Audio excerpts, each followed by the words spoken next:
পাকিস্তান সিরিজের আগে বিপাকে বাংলাদেশ দল। বিসিএল এর পর ইনজুরিতে জাতীয় দলের দুই পেসার তানজিম সাকিব ও হাসান মাহমুদ। এদিকে অসুস্থতায় ভুগছেন তাসকিন আহমেদ, তার খেলা নিয়েও তৈরি হয়েছে জটিলতা। সব মিলিয়ে তাই আলোচনায় পাকিস্তানের বিপক্ষে বাংলাদেশের পেস বোলিং অ্যাটাক। কারা থাকতে পারেন সেই অ্যাটাকে, একই সাথে কারা আছেন ইনজুরিতে, সেই আলোচনা নিয়ে থাকছে প্রতিবেদন। দল ঘোষণার কথা ছিল আগেই, তবে সেই দল ঘোষণাটাই হচ্ছে বিলম্ব। দলের একাধিক খেলোয়াড়ের আছে ইনজুরির আশঙ্কা। এর মাঝে আনুষ্ঠানিকভাবে ছিটকে গিয়েছেন কেউ কেউ, আবার ঝুলন্ত আছে অনেকের অবস্থান। সবচেয়ে বেশি সমস্যা পেস বোলিং লাইন আপে, যেখানে একাধিক ফ্রন্টলাইন পেসারের আছে ইনজুরির সমস্যা। ইনজুরির কারণে আগে থেকেই ছিটকে গিয়েছেন তানজিম হাসান সাকিব। বিসিএল এর আগে থেকেই ইনজুরিতেই পেসার।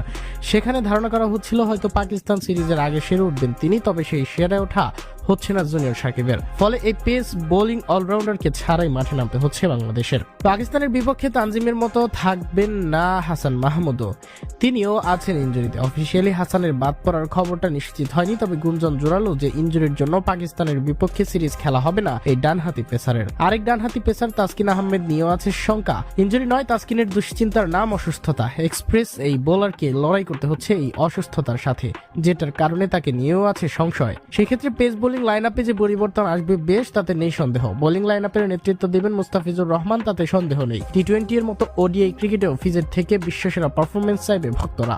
গত বিসিএল এর অন্যতম সেরা পারফর্মার শরীফুল ইসলাম। বিপিএল এও ভালো করেছেন এই বোলার। 4 ম্যাচে 6 উইকেট নিয়ে শরীফুল আসতে পারেন ওডিআই দলে। তার সাথে দলে আসতে পারেন express pacer Nahid Rana. BCL এ নিজেকে মেলে ধরেছেন তিনি। 3 ম্যাচে 20 গড়ে নিয়েছেন 7 উইকেট। নতুন ও পুরাতন দুই বলেই মেলে ধরেছেন তিনি। তার পেস ও এক্সট্রা বাউন্স যে কারোর জন্যই হতে পারে বিপদের কারণ, যে কারণে নাহিদ রানাকে একবার সুযোগ দেওয়া হতে পারে 50 ওভারের ফরম্যাটে। তাসকিন না ফিরলে ওডিআই অভিষেক হতে পারে রিপন মন্ডলের। ইমার্জিং এশিয়া কাপ, বিপিএল, অদম্য কাপ থেকে বিসিএল, রিপন ভালো করছেন ধারাবাহিকভাবে। সর্বশেষ বিসিএল এ পেসারদের মধ্যে সর্বোচ্চ উইকেট সংগ্রাহক তিনি। 4 ম্যাচে নিয়েছেন 8 উইকেট। এই ডানহাতি বোলারকে পাকিস্তানের বিপক্ষে চাইলে পরখ করতে পারে বিসিবি। আলোচনায় আছে পেস বোলিং অলরাউন্ডার মোহাম্মদ সাইফুদ্দিনকে নিয়েও। সব মিলিয়ে পেসারদের ইনজুরি যেমন বিসিবিকে দুশ্চিন্তায় ফেলে দিয়েছে, আবার সুযোগও করে দিয়েছে নতুনদের পরখের। এবার দেখা যাক সেই সুযোগটা সুন্দরভাবে দ্বিপাক্ষিক সিরিজে কাজে লাগাতে পারে কিনা বিসিবি।